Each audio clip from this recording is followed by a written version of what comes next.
수영은 비록 못했지만 그 호수에서 물놀이를 했습니다. 근데 물놀이를 하다가 잘못 깊은 데를 밟는 바람에 이 도시 청년이 허우적거리기 시작을 했어요.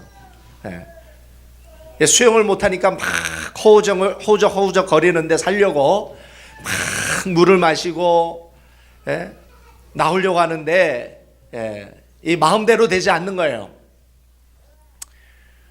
호수는 깊지 수영은 못하지. 참 절체절명의 그 위기의 순간이 이 도시 청년에게 찾아왔습니다. 그때 막 호수에서 허우적거리며 살려달라고 막 하고 있을 그 무렵에 그 호수를 어떤 시골 청년이 딱 지나갔어요.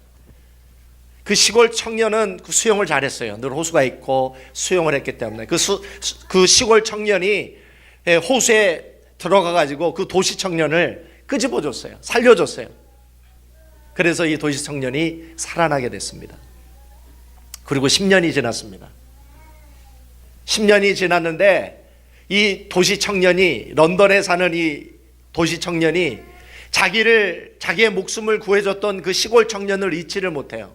그래서 10년이 지나고 나서 시골로 찾아가서 그 시골 청년을 만나기 위해 갔는데 그 시골 청년이 너무나 집이 가난한 거예요. 이 시골 청년의 꿈이 의사가 되는 것인데 의과대학에 들어가려면 너무나 많은 돈이 들기 때문에 이 시골 청년이 꿈을 포기한 채 시골에서 살고 있다는 이야기를 듣게 된 것입니다. 그래서 이 도시 청년이 자기 아버지가 굉장히 런던에서 잘 사시는 부자였기 때문에 자기 아버지에게 그 시골 청년 이야기를 했습니다.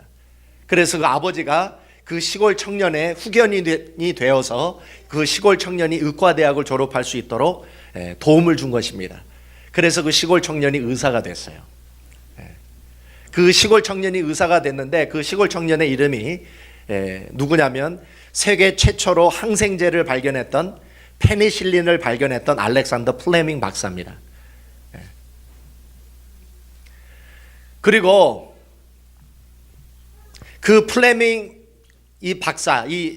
박사에게 시골에 갔다가 호수에서 죽을 뻔했던, 그래서 이 시골 청년이 플레밍이 살려줘서 극기야 살아났던 사람이 누구냐면 2차 세계대전 당시에 600만 명의 유대인을 학살했던 히틀러로부터 무고한 유럽 시민들을 지켰던 윈스턴 처칠입니다.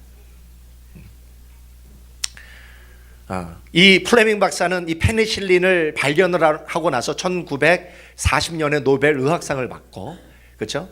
그리고 윈스턴 처칠은 노벨 평화상은 받지 못했지만 그 2차 세계대전 당시에 그 일기를 출판을 하게 되면서 그 일기가 문학성을 인정받고 노벨 문학상을 받게 됩니다.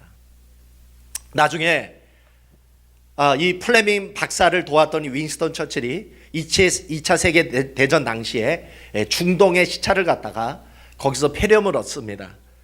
고열에 시달리고 그 당시만 해도 그 폐렴을 치료할 수 있는 약이 발견되지 않았기 때문에 이 윈스턴 처칠이 그 폐렴으로 다시 죽어가는 상황에서 이 윈스턴 처칠을 구해줬던 약이 있었습니다. 그게 어떤 약일까요? 페니실린. 그러니까 플레밍 박사가 윈스턴 처칠을 2번 살려준 거예요. 자, 윈스턴 처칠은 자신을 죽어가는 호수에서 살려줬던 이 플레밍 박사, 그리고 페니실린을 발견해서 자신을 2번 살려줬던 이 플레밍 박사에 대한 빚진 마음이 늘 있는 것이죠. 플레밍 박사도 의사가 되고 싶었지만 될 수 없었던 사람이었는데 이 윈스턴 처칠의 도움을 받고 의사가 되었기 때문에 이 플레밍 박사도 이 윈스턴 처칠의 이 빚진 마음을 가지고 두 사람이 아주 아름다운 친구 관계를 맺게 됩니다. 하필 시골 청년 이 윈스턴 처칠이 그 시골에 내려갔다가 호수에서 물장난을 하고 그 물에 빠져 죽을 뻔했고, 하필 그것도 플레밍 박사가 그 길을 지나가다가 윈스턴 처칠을 구해줬던 이 우연 같지만 필연적이면서 운명적인 이 만남이 서로가 이 빚진 마음으로 연결이 되는 이 관계를 통해서 유럽의 수없이 많은 생명을 살리게 되는 관계로 나아가게 되었던 것이죠. 사실 하나님과 우리들의 관계도 이렇게 서로 빚진 마음으로 연결이 되어서 하나님과 우리가 친구가 되고, 그래서 우리가 이 땅에 죽어가는 수많은 사람들을 살려나가는 구원의 삶을 살아가기를 하나님은 우리들에게 원하시고 기대하시는 줄 믿으시기 바랍니다. 오늘 이 본문에 보면은 하나님께서 이스라엘 백성들에게 십계명을 주시기 전에 굉장히 중요한 말씀을 기록한 것을 오늘 이 본문은 우리들에게 보여주고 있습니다. 우리 한번 출애굽기 20장 2절을 한번 같이 읽어보겠습니다. 출애굽기 20장 2절 말씀 우리 같이 한번 읽어보겠습니다. 시작. 나는 너를 애굽 땅 종되었던 집에서 인도하여 낸 너의 하나님 여호와로라. 하나님이 십계명을 주기 전에 이 말씀을 하시는 것입니다. 나는 너희들을 애굽 땅에서 구원하고 인도해낸 여호와 하나님이다. 왜 하나님이 이스라엘 백성들에게 십계명을 주시기 전에 이 말씀을 하실 수밖에 없었을까요? 하나님은 이스라엘 백성들이 이 십계명을 받기 전에, 하나님의 말씀을 받기 전에 먼저 마음을 점검하기를 원하셨다는 것이죠. 하나님의 이 말씀, 이 십계명을 그냥 받기를 하나님은 원치 않으셨어요. 하나님은 이스라엘 백성들이 이 하나님의 말씀을 빚진 마음으로 받기를 원하셨다는 것이죠. 빚진 마음으로 이 이스라엘 백성들 하나님의 말씀을 받게 하시기 위해서 이 말씀을 하셨다고 해서 우리가 하나님을 치사한 분으로 이렇게 생각해서는 안 됩니다. 다시 말하면 이렇게 이해를 해서는 안 된다는 것이죠.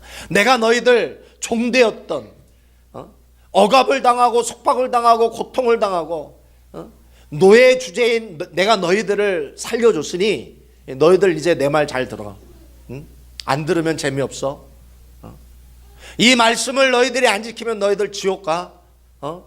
너희들 재미없어. 그러니 잘 들어. 이런 심정으로 하나님이 이 말씀을 하셨겠느냐 이 말이죠. 물론 우리가 하나님의 말씀을 잘 듣지 않고 순종하지 않고 하나님의 말씀을 따르지 아니하면 우리는 하나님과 결코 좋은 관계를 맺을 수 없죠. 하나님의 축복을 받을 수 없습니다. 궁극적으로 우리가 구원을 받을 수 없습니다. 하나님의 말씀을 우리가 잘 순종하고 따라야 되는 것은 물론이거니와 하나님이 오늘 이 말씀을 하시면서 이스라엘 백성들에게 십계명을 주시는 마음은 그보다도 더 고귀한 마음이었다. 하나님이 십계명을 주시면서 이스라엘 백성들에게 각성하고 깨닫게 해주시는 생각이 하나 있었다는 것이죠. 그게 무엇이냐? 내가 너희들에게 왜 십계명을 주는 줄 아느냐? 너희들은 이제 신분이 바뀌었다는 거예요. 너희들은 이제 존재가 달라졌다는 것이죠. 너희들은 이제 가치가 달라졌다는 것이죠. 너희는 이전에는 종되었던 죄와 사망의 노예로 종으로 살던 비참한 존재였었지만 이제는 다르다는 것이죠. 이제 너희들은 하나님의 자녀가 되었다는 것이죠. 너희들은 거룩한 백성이 되었다는 것이죠. 너희들은 거룩한 나라가 되었기에 너희들은 이 말씀을 받고 이 말씀대로 살아야 한다라고 하는 하나님의 아름다운 계획과 이스라엘 백성들을 향한 아름다운 꿈이 이 말씀 속에 담겨져 있는 줄 믿습니다. 하나님은 이스라엘 백성들을 구원하시고 나셔서 그들을 자녀 삼으시고 하나님은 그들에게 하나님이 거하시는 그 식탁에, 그 존귀한 식탁에 이스라엘 백성들을 초청해 주시기를 원하셨다는 것이죠. 이제 너희들이 거지같이 종과 같이 너희들이 미천하게 너희들이 너무나도 아름답지 못한 모습으로 살아서는 안 된다. 너희들은 왕의 자녀답게 이 왕의 식탁에서 함께 먹고 마시고 나와 함께 사는 그런 존귀한 자녀답게 너희들이 살아가기를 나는 원한다. 이것이 바로 하나님이 여러분들에게 말씀을 주시는 하나님의 그 거룩한 아름다운 마음인 줄 믿으시기 바랍니다. 그런 의미에서 여러분은 어떤 마음으로 말씀을 읽고 어떤 마음으로 여러분은 이 설교를 지금 듣고 계십니까? 주일이 되었으니 그냥 목사님 설교하시니 이 설교를 이제 들어야 되겠다, 그런 마음으로 들으십니까? 아니면 정말 하나님을 사랑하는 마음으로 이 말씀을 듣고 계십니까? 아멘, 아멘 하셨어요. 여러분은 그걸 기억하셔야 돼요. 하나님은 여러분을 사랑하고 계신다는 걸 기억하시기를 바랍니다. 학교에 수천 명의 아이들이 학교에 율동을 하고 또 퍼포먼스를 하는데, 여러분, 부모의 눈은 오직 누구만 향할까요? 자식만 바라보는 거예요. 수천 명의 사람이 있어도 마찬가지예요. 하나님의 눈은 이 세상에 수없이 많은 사람들이 살고 있는데 오직 누구의 모습만을 하나님은 지금 바라보고 계실까요? 여러분만 바라보고 계시는 줄 믿습니다. 여러분이 여러분의 자녀만을 바라보며 그 자녀만을 바라보며 기뻐하시는 것처럼 하나님은 지금 여러분을 바라보시고 여러분에게 주목하고 계시고 여러분에게 관심을 가지고 계시는 줄 믿습니다. 그런 나를 사랑하시는 하나님이 주시는 말씀이기에 내가 그것을 정말 기쁜 마음으로, 빚진 마음으로, 내가 하나님의 사랑을 받는다는 그런 감격스러운 마음으로, 그런 은혜에 충만한 마음으로 하나님의 말씀을 받을 때 여러분이 이 땅에서 건강하게 살 수 있고 행복하게 살 수 있고 능력 있게 살 수 있는 줄 믿습니다. 우리 초대교회에 보면은 초대교회는 순교사라고 이야기할 수 있습니다. 초대교회에서는 예수님을 믿는다는 말은 순교자가 된다는 말하고 똑같은 말이었습니다. 그런데 초대교회 교인들이 예수님을 믿는다는 이유만으로 순교를 당할 때 여러분 어떤 마음으로 순교를 받았을까요? 빚진 마음으로 받았다는 거예요. 사도 베드로가 우리 코바디스 우리 부활절날 우리 영상으로 같이 봤죠. 그 원형 경기장에 끌려가는데 이제 네로가 이 초대교회의 이 지도자인 베드로를 죽이려고 합니다. 십자가형을 통해서 이 베드로를 죽이려고 하는데 이 베드로가 감당할 수가 없는 거예요. 나 같은 죄인이 예수님하고 똑같은 모습으로 죽을 수 없습니다. 나는 거꾸로 매달아서 십자가에 거꾸로 매달아서 죽여주십시오. 예수님을 믿음으로 순교를 당하는데 원망불평이 없어요. 순교를 당하는데 빚진 마음, 나는 감히 예수님과 똑같은 모습으로 죽을 수 없습니다. 나를 거꾸로 죽여주십시오. 빚진 마음. 여러분, 사도 요한의 제자 중에 폴리캅이라고 하는 제자가 있어요. 이분이 서머나 지역의 감독입니다. 이 폴리캅이 86세의 로마 황제한테 잡혀요. 그리고 이 86세의 이 폴리캅이 원형 경기장에 끌려갑니다. 이제 죽기 직전에 있습니다. 그런데 이 로마 황제가 딱 봤더니 86세 아주 늙었어요. 그래서 죽이기 미안하잖아요. 나이도 드시고. 그래서 이 로마 황제가 마지막으로 이렇게 질문을 해요. 내가 너에게 마지막 기회를 주는데 만약 여기에서 네가 예수님을 부인하고 로마 황제를 신으로 섬긴다면 나는 너를 살려주겠다. 이곳에서 얘기해라. 예수를 부인한다고 얘기해라. 그랬을 때 이 폴리캅이 뭐라고 얘기했을까요? 폴리캅이 이렇게 얘기를 했습니다. 내가 86년 동안 예수님을 섬겨왔다. 그런데 86년간 예수님은 단 한 번도 나를 부인하신 적이 없다. 내가 어떻게 모든 사악한 것에서 나를 지키시고 보존하실 왕을 부인할 수 있단 말인가? 그러면서 화형을 기꺼이 받아들입니다. 그러면서 그 기쁜 마음으로, 빚진 마음으로 화형을 당하며 순교의 그 죽음을 맞이하게 되는 것이죠. 초대교회 교인들은 순교를 당하면서도 주님께 받은 그 구원의 은혜를 감사하며 기뻐하며 빚진 마음으로 그 죽음을 맞이했다는 것이죠. 여러분, 우리가 빚진 마음으로 하나님을 사랑하고 빚진 마음으로 주님을 섬긴다는 말은 무엇을 의미할까요? 그것은 늘 나를 구원하신 하나님께 감사하는 마음을 가지고 신앙생활하는 것을 의미합니다.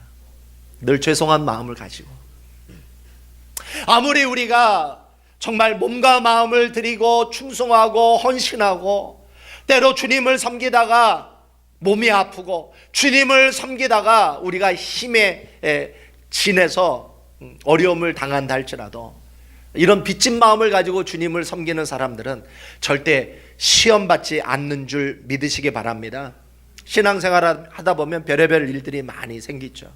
뜻하지 않게 우리가 상처도 받게 되고, 뜻하지도 않게 어려움도 당하게 되고, 시험을 당하게 되고, 힘이 들 때가 있는데, 이런 빚진 마음을 가진 사람들은 절대 신앙생활 하면서 교회를 떠나지 않습니다. 주님을 떠나지 않습니다. 신앙생활 하면서 나에게 찾아오는 어려움을 능히 이길 줄 믿습니다.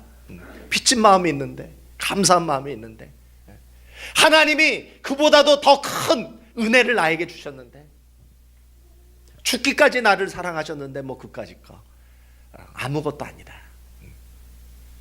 이런 마음을 우리가 갖게 되는 줄 믿습니다.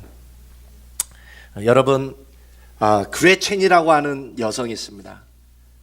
이 여성은 캘리포니아에서 성장했던 분이에요. 부잣집 딸이었습니다. 얼굴이 굉장히 아름다운 예쁜 미인이었습니다. 머리도 굉장히 똑똑했어요. 꿈 많은 소녀였습니다. 그런데 1982년 어느 아침에 자동차 사고를 당합니다. 술 취한 사람이 차를 들이받은 것입니다. 그 차가 몇 바퀴를 뒹구면서 함께 타던 어머니는 즉사하셨어요. 그런데 그 차에서 이 그레첸이라는 여성은 살았어요. 차가 뒹굴면서 이 차가 폭발을 하면서 이 여성이 큰 화상을 입고 병원에 입원을 합니다. 얼마나 큰 충격을 받았던지 6주 동안 코마 상태에 빠집니다. 그렇게 헤매다가 70번의 수술을 당하죠. 70번 수술 끝에 겨우 살아나서 막상 자기 이제 얼굴을 바라다 보니까 너무 처참해요. 한쪽 팔이 없습니다. 얼굴은 형체를 모를 정도로 망가졌어요. 한쪽 눈도 잃어버렸습니다. 코가 다 찌그러지고 피부가 정말 괴물과 같이 엉켜져 있었어요. 그 모습을 보면서 이 구레첸이 그 얼굴, 그 거울을 보면서 충격을 받습니다. 그러면서 너무나 절망해서 7년 동안 집을 나오지 않아요. 그러면서 자기 자신을 저주하면서 삽니다. 그러더니 그레첸이 빌리그레암 목사님 집회에 참석을 합니다. 그 집회에서 말씀을 듣다가 살아계신 예수 그리스도를 만나게 됩니다. 예수님을 영접하게 됩니다. 주님을 자기 인생의 주님으로 영접합니다. 예수님을 마음의 주님으로 영접하다 보니까 그 삶 속에 생명이 회복되기 시작을 해요. 생수의 축복이 회복이 되고 삶이 변화가 되고 7년 동안 절망하고 낙담하고 자신을 저주했던 그런 마음이 기쁨으로 바뀌고 평강으로 바뀌고 하나님의 은혜로 충만하게 바뀌는데, 이 여성이 비록 자신의 모습은 흉측한 가운데 있지만 이 여성이 이제 자신을 구원하시고 자신을 살려주시고 삶의 의미를 주시고 목적을 주시고 기쁨을 주시고 생의 의미를 갖게 해주신 이 예수 그리스도를 곳곳에 증거하며 다닙니다. 이 구레첸을 통해서 수만 명의 사람들이 살아계신 예수 그리스도의 은혜를 깨닫고 복음을 듣고 영접하게 되는 놀라운 역사가 이 구레첸을 통해서 나타나게 되는 것이죠. 사람들이 구레첸의 이 간증을 듣고 묻습니다. 당신이 그런 몰골을 하고 무엇이 그리 기쁘냐? 이렇게 질문을 합니다. 그때 이 구레첸이 이렇게 대답을 합니다. 당신이 나의 모습을 보면서 흉측하다고 생각할 수는 있지만 내 안에 살아계신 예수 그리스도가 살아계십니다. 내 모습 이대로 받으신 하나님께서 지금 나를 사용하고 계시는 것만으로 나는 얼마나 감사한지 모릅니다. 여러분, 이게 정말 빚진 마음으로 살아가는 사람인 줄 믿습니다. 정말 하나님의 은혜를 아는 사람인 줄 믿습니다. 하나님의 은혜를 깨닫고 그 은혜를 날마다 누리며 기뻐하며 감사하며 자신의 모든 조건과 환경을 초월해서 주님의 은혜 가운데 사는 참된 크리스찬이 이 그레첸인 줄 저는 믿습니다. 저는 여러분도 이 그레첸과 같이 이런 은혜와 이런 감격 속에서 살아갈 수 있기를 주님의 이름으로 소망합니다. 여러분, 우리가 빚진 마음을 갖는다는 것은 그렇게 좋아 보이지 않을 수 있습니다. 물론 우리가 어떤 사람에게 빚을 지게 되면 내 자유, 내 자존심, 나의 모든 인생이 저당 잡히게 되는 것과 같은 그런 굴욕과 그런 아픔을 느낄 수 있습니다. 그 실제로 성경에 죄를 지다와 빚을 지다라는 말이 똑같습니다. 특별히 그 주기도문에 보면 여러분 이런 구절이 있죠. 저희가 죄 지은 것을 우리가 사해 준 것처럼 우리의 죄를 사해 주십시오. 주기도문에 이런 구절이 있는 거 여러분 아십니까? 아멘이 몇 분밖에 안 하시는 거 보니까 여러분 주기도문을 못 외우시는 것 같아요. 주기도문 꼭 외우셔야 될 줄 믿습니다. 내가 저 사람의 죄를 사해 준 것처럼 하나님 내 죄를 사해 주십시오. 이때 사용했던 헬라어 원어가 오펠입니다. 오펠이 뭐냐? 빚을 지다라는 뜻이에요. 하나님, 내가 저 사람에게 내가 돈을 꿔줬는데 내가 저 사람의 빚을 탕감해 줄 테니 하나님 내 빚을 좀 탕감해 주십시오. 내가 죄사함을 받는다라는 말은 빚을 탕감받는다라는 말과 똑같습니다. 여러분, 우리가 하나님께 빚이 있다는 걸 여러분 아세요? 하나님이 여러분을 값없이 구원해 주신 걸 여러분 아세요? 여러분의 죄가 예수 그리스도의 보혈로 하나님이 대신 갚아주신 것을 여러분 아십니까? 그런 의미에서 우리는 하나님께 빚진 자예요. 그런데 사람에게 빚지는 것은 좋지 못한 것일 수 있지만 하나님께 빚을 우리가 진다라는 것은 좋은 것인 줄 믿으시기 바랍니다. 하나님께 빚진 것은 좋은 거예요. 하나님께 내가 빚을 져서 내 인생이 하나님께 저당 잡히고 내 소유가 하나님께 저당 잡히고 내 인생이 하나님께 저당 잡혀서 내가 하나님의 노예로 내가 하나님의 종으로 사는 것은 그것은 아름다운 일인 줄 믿습니다. 그 대상이 하나님이라면, 내가 하나님의 종이요 내가 하나님의 노예로 사는 것이라면 그것은 아름다운 일이요 아름다운 구속인 줄 믿습니다. 구속이 아름다운 것은 아니지만 하나님께 구속당하는 것은 행복한 일인 줄 믿습니다. 여러분도 정말 하나님의 노예로 하나님의 종으로 하나님께 구속받는 게 행복합니까? 여러분은 정말 은혜를 아는 사람이에요. 그러나 우리가 하나님께 빚진 자로 우리가 신앙생활을 하는 사람은 건강하게 신앙생활을 할 수 있어요. 어떤 시험도 다 이길 수가 있어요. 그러나 우리가 채무자로 신앙생활을 한다면 우리는 그 신앙생활을 오래 할 수 없어요. 우리가 빚진 자로서 우리가 하나님께서 우리가 전도하는 것을 하나님께서 기뻐하시는 것을 알기에 우리가 늘 전도하게 되죠. 전도하게 되면 우리가 어떤 자세로 전도하게 됩니까? 우리가 전도 대상자에게 그 자세로 전도하게 됩니까? 저 자세로 전도하게 됩니까? 늘 저 자세로 전도하게 되죠. 그 자세로 전도하는 사람 아무도 없어요. 그렇죠? 그러면 딱이 맞아요. 그렇죠? 늘 저 자세로 전도하게 돼요. 교회 한번 나와주세요. 뭐 그 사람이 정말 사회에서 권세가 있고 뭐 명예가 있고 능력이 있어도 부가 있어도 소용없어요. 전도하려면 다 저 자세. 교회 한번 나와주십시오. 거절당하면 또 이렇게 얘기하죠. 교회를 못 나오면 밥이라도 먹으러 오십시오. 우리가 식사를 제공을 한다 할지라도, 그렇죠? 우리가 돈을 들여서 우리가 제공을 해도 전도하는 마음은 어쩔 수 없어요. 밥이라도 먹으러 오십시오. 밥이라도 먹으러 오시지 않으려면 야외 예배라도 한번 놀러 오세요. 놀러 오세요. 늘 저 자세로 빚진 마음으로 우리가 하나님 마음이죠, 그렇죠? 빚진 마음으로. 그렇게 해서 이제 교회를 오는 사람은 어떤 마음으로 옵니까? 채권자처럼 와요. 채권자처럼. 내가 한번 교회 나가주겠다. 내가 한번 예배 드려주겠다. 너 똑바로 해. 그러면은 어떻게 됩니까? 이 교회 주인 되신 하나님은 채무자가 되는 거예요. 세신자를 향해서 하나님도 아유 너무 잘 와주셨습니다. 너무 감사합니다. 하나님이 또 채무자가 되는 거예요. 우리도 마치 죄인인 것처럼 세신자를 받게 되죠. 그런데 그렇게 채무자의 마음으로 교회를 나오게 되면 이 사람은 신앙생활을 오래 할 수 있을까요? 아니면 오래 못할까요?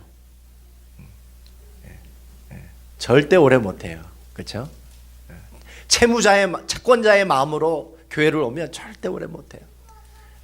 그렇게 교회를 오다가 무슨 일이 생기면은 교회를 떠나요. 내가 이 교회 한번 나와줬는데 나한테 이렇게 이런 마음으로는 절대 하나님과 아름다운 관계를 맺을 수 없어요. 이런 마음으로는 신앙생활에서 승리할 수 없습니다. 어떤 사람이 어떤 시험과 환난과 여러 가지 문제가 있다 할지라도 하나님을 떠나지 않고 교회를 떠나지 않을까요?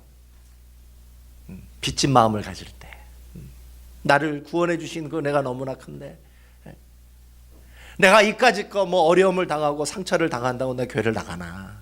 내가 주님을 떠나나? 빚진 마음을 가질 때 우리는 하나님과 아름다운 관계를 맺을 수 있고 교회 생활 가운데 우리는 승리할 수 있는 줄 믿습니다. 그런 의미에서 여러분 어떤 마음으로 교회를 나오십니까?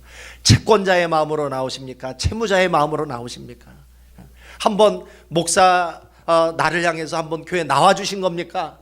아니면 그 은혜가 너무나 감사해서 이 교회에 나오신 것입니까? 여러분 빚진 마음으로 교회를 나오실 수 있기를 바랍니다. 빚진 마음으로 주님 섬기실 수 있기를 바랍니다. 내가 아무리 애쓰고 힘쓰고 내가 노력을 하고 섬겼다 할지라도 하나님 앞에 자랑할 게 없는 거예요. 우리는 왜? 하나님이 주신 그 은혜가 너무나 크기 때문에. 그래서 성경은 우리들에게 말씀하십니다. 우리 한번 말씀을 같이 한번 읽어보겠습니다. 우리 성경을 한번 같이 읽어보겠습니다. 우리 로마서 5장 8절. 우리 로마서 5장 8절 한번 같이 읽어보겠습니다.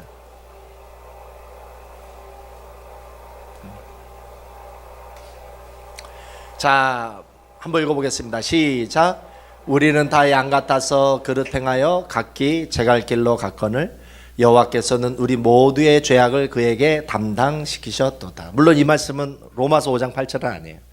이사야 53장 말씀인데 로마서 5장 8절 한번 따라해 보시겠습니다. 우리가 아직 죄인 되었을 때에 그리스도께서 우리를 위하여 죽으심으로 하나님께서 우리에게 대한 자기의 사랑을 확증하셨느니라.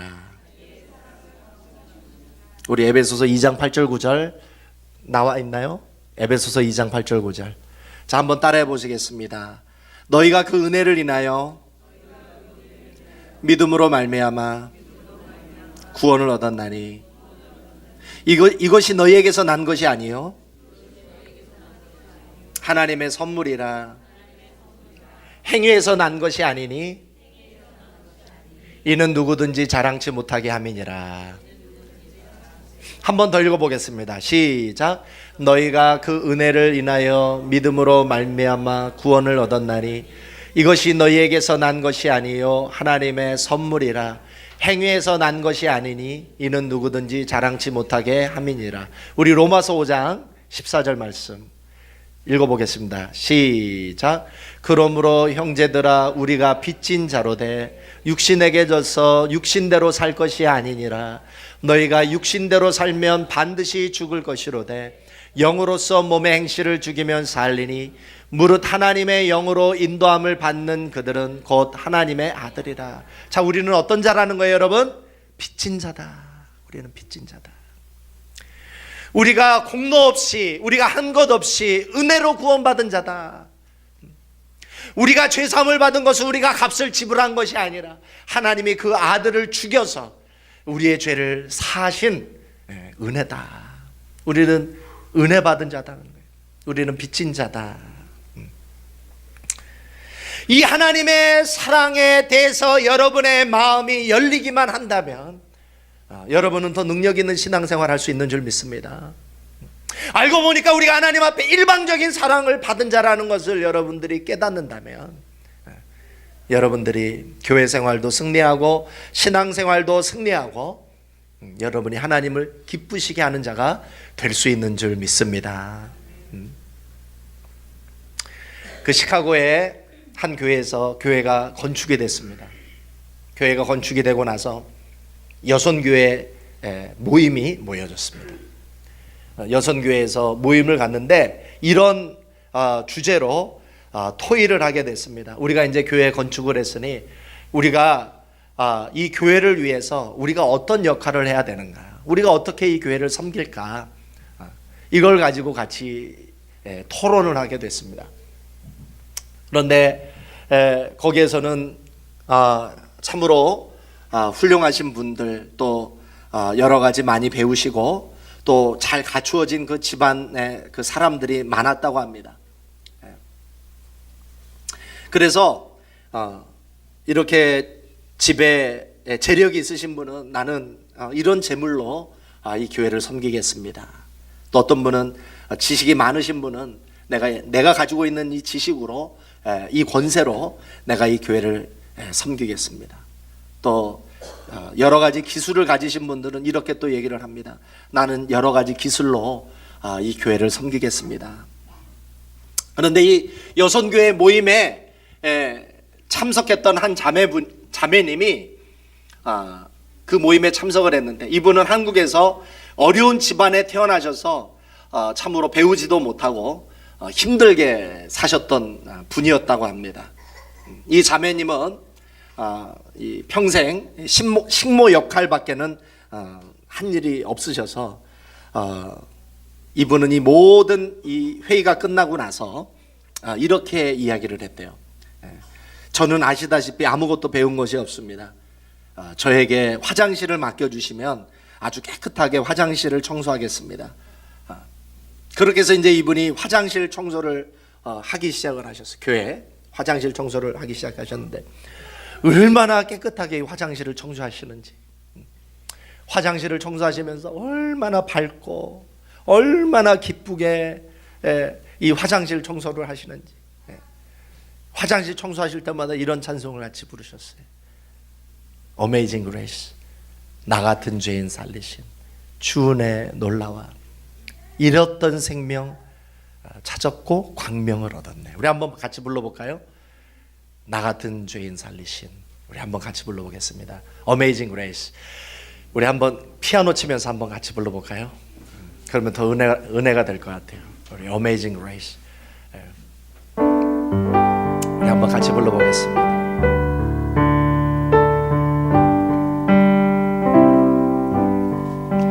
나 같은 죄인 살리신 그 은혜 놀라와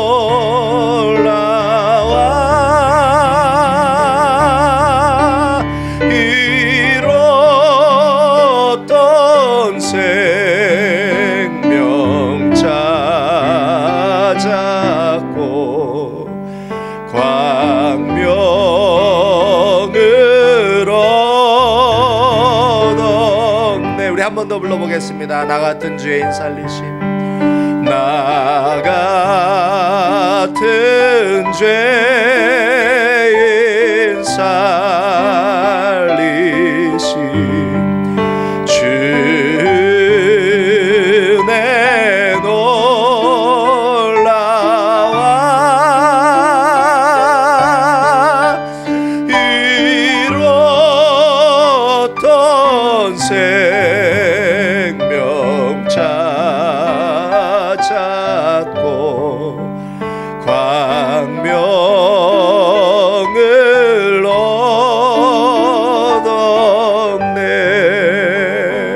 같이 기도하겠습니다. 우리 같이 기도하실 때 하나님, 오늘 저희들의 영안을 열어주시고 오늘 저희들의 마음을 열어주셔서 나를 사랑하신 그 하나님의 사랑을 깨닫게 해주십시오.